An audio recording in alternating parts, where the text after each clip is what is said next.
we go. Hi. Okay, let's fast forward a bit and a bit more. And there, right there. This is me, currently 19 years old, and soon I'm leaving for college, which I don't know if I'm ready for. I mean, I am.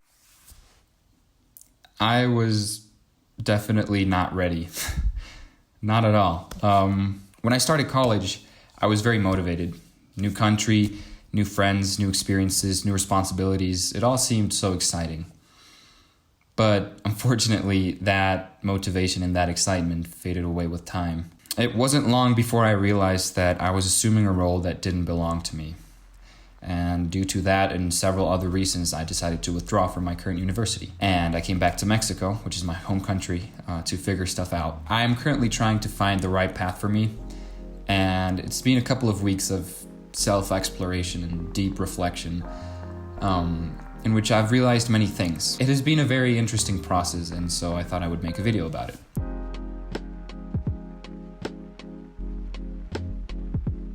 Okay, so you know this theory that every time we make a decision, we create an alternate reality in which we made a different decision, or the decision opposite to the one we made. It's such a mind-boggling concept because it could without a doubt be true. It makes so much sense. And lately it's been on my mind a lot because I'm constantly thinking of what would have happened if I didn't opt out of college? How would my life look like now?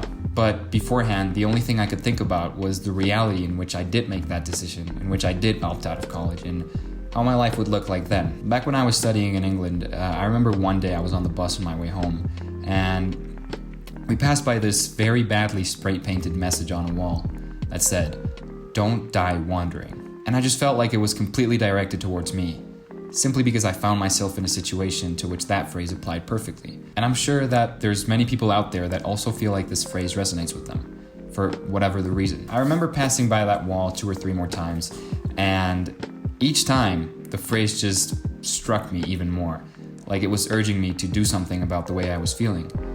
And so I did.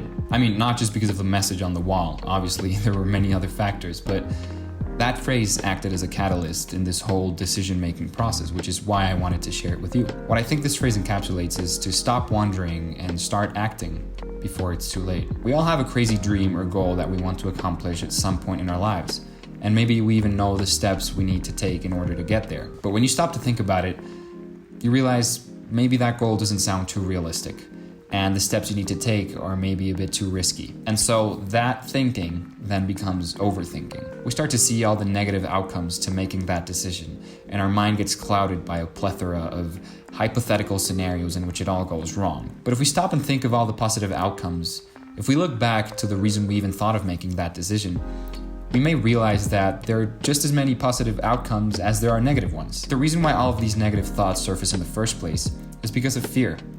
Whenever we take a risk, there always comes a chance of failure, and we're naturally terrified by that. What if I don't succeed? What if it doesn't work? And in all of this overthinking, we might decide wrongly and stick to the safest option, just because we were too afraid to take a risk. Now, don't get me wrong, I am not saying that we should just make abrupt decisions without first analyzing the potential benefits and also consequences of making that decision. What I'm saying is that due to the fear of failure and rejection, we focus too much on the negative side that we forget about the positive one completely. There comes a point where no matter how much thought you put into it, you won't know if it'll work until you actually do it.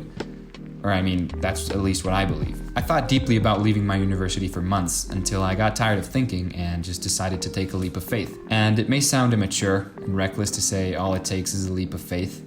It's clearly not all it takes, but I do believe it's definitely the first step. We just have to break through that wall to know what lies behind it, instead of just wasting your time thinking of ways to get through it. So, if you're thinking of making a big decision like the one I did, and you think your plan is good enough to work, you won't know if it will work until you actually try it. Emphasis on having a plan here, because if you don't, then it might be twice as hard for you to reach your goals, which makes the chance of failure even higher, and thus makes that decision seem more overwhelming. You have to have some sort of map of where you want to go and how you want to get there. It doesn't have to be perfect at first, you'll figure stuff out along the way, but it's definitely good to have a rough idea of what you will do once you make that decision. And yeah, I know it's easier said than done, but that's exactly why I am saying it, because I am doing it. I am living through this process at the moment, so I've got a very raw perspective of what it's like. Now, think back to that idea of alternate realities. Imagine one where you did take that leap of faith, and then imagine one where you didn't. Where do you seem happier? In my case, I couldn't stop thinking about the one where I did take the leap of faith, because I was so unhappy with my current reality, and deep down I knew I wanted to do it. But the only thing that was stopping me was the fear of failing. And also, if I didn't make that decision, I knew I would live the rest of my life thinking of what would have happened if I did. And thus the phrase, "don't die wondering." If we would only stop fearing failure and start fearing future regret, then this would all be a bit easier. It's about looking at the bigger picture. In the end, we won't regret what we did, but we will end up regretting what we didn't do. And ideally, we want to avoid that. So essentially, what I'm saying is stop being a fucking pussy and just do it. You little bitch. Alright.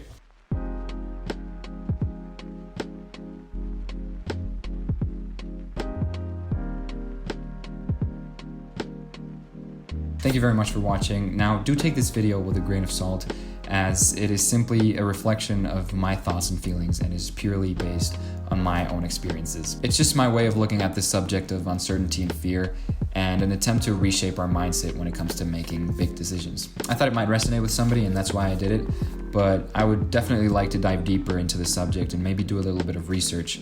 So maybe at some point I'll make more informed and educated videos about this matter.